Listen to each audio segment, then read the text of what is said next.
Hello, Robbie Susan Chandler here from RobbieSusanCardsandCrafts.com. I'm an independent Stampin' Up! Demonstrator who lives in Quincy, Florida, right outside Tallahassee, Florida. Today I'm going to share with you a technique called fractured card technique. And I looked up fractured, and fractured means broken or shattered.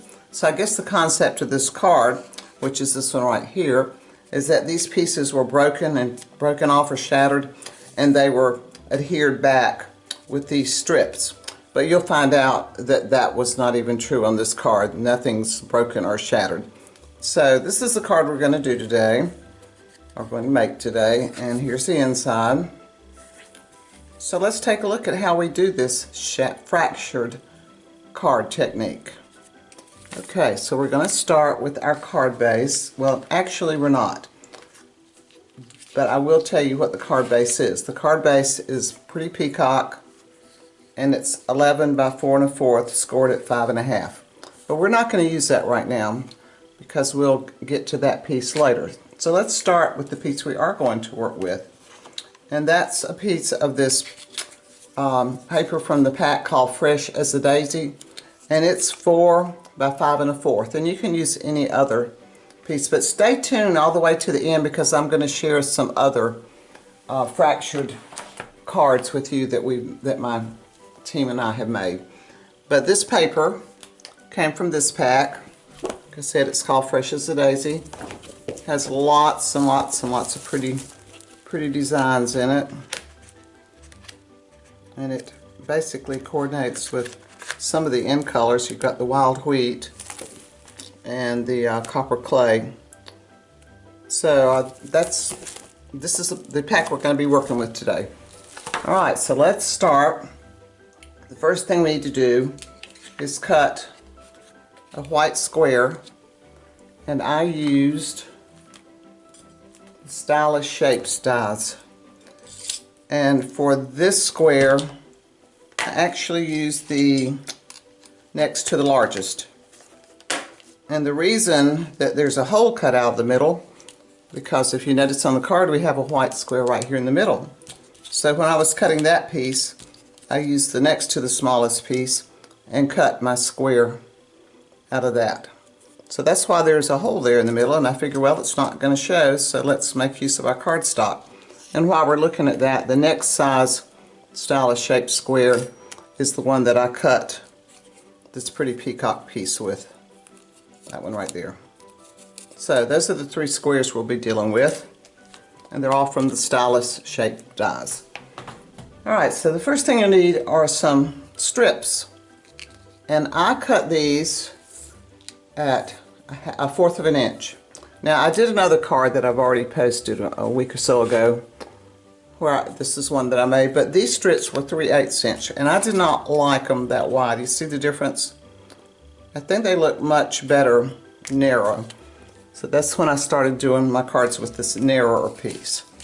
So you're going to start right here at this corner, and you can either put your glue right along here. I like glue, it was working last night. There we go. Put your glue right along there, or you could put it on the back here. You're just not sure where to stop when you do that. And you're going to lay your strip down right next to your white square, and then you can just kind of snip it off right next to it, or you can snip it farther out if you want to. Alright, so there's our first strip. Now the next strip is going along here, and you know, I'm not sure how it will lay along there, so I'm actually going to put it on my strip this time, so I'm scared I won't hit where I need it on my card base. So here's strip number 2, and this is really an easy technique, but it really gives a lot of wow. Alright, so there's our second strip, and let's give it a trim.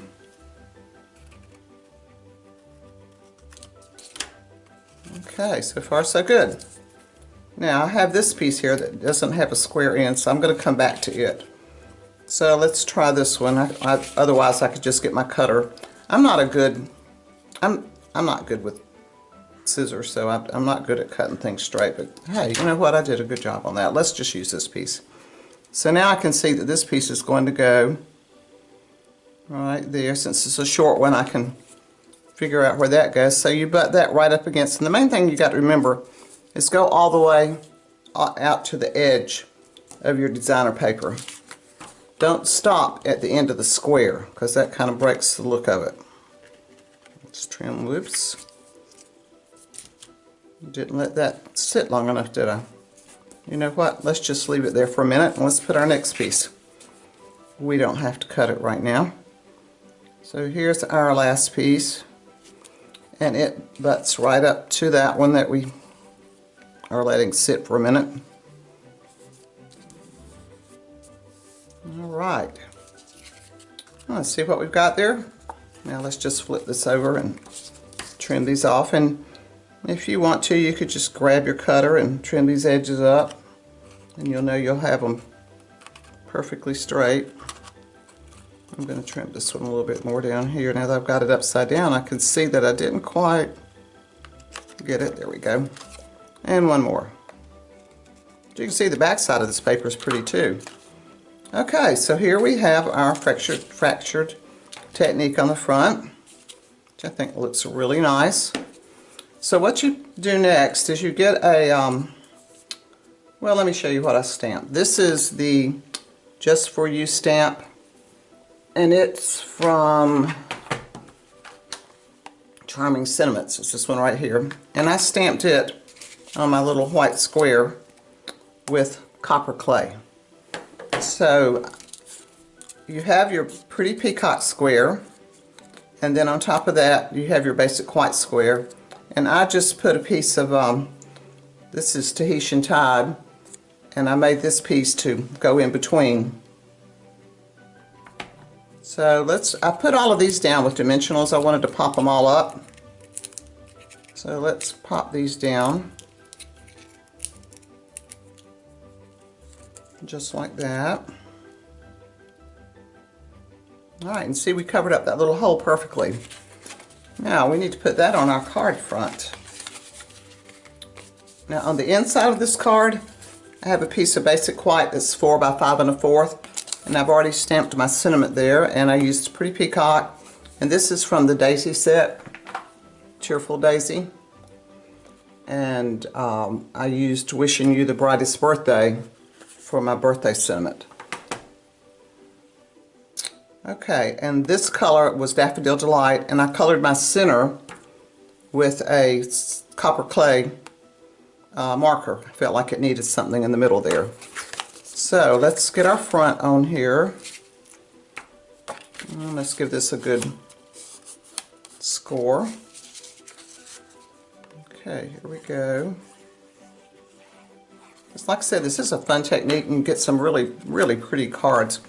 And I'm going to show you another way or two to do it when I finish with this one.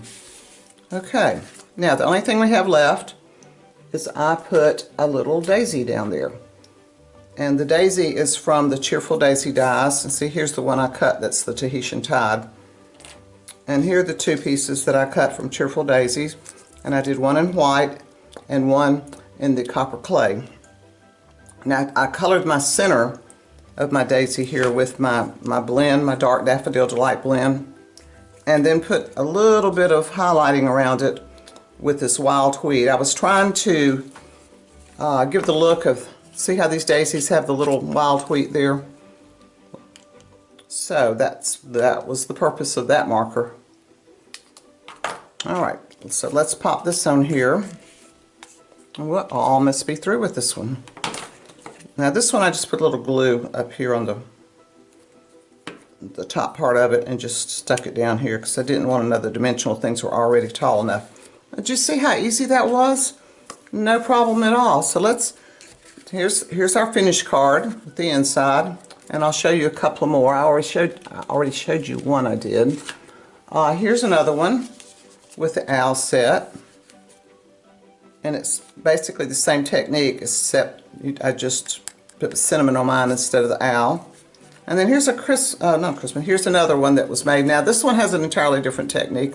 This piece would be the main piece that we put down, but then you would add a coordinating design on these two corners. So see, you get an entirely different look here. And we put these in first, and then we laid the strips down on top of it. And then one more, this is the Christmas one I wanted to show you.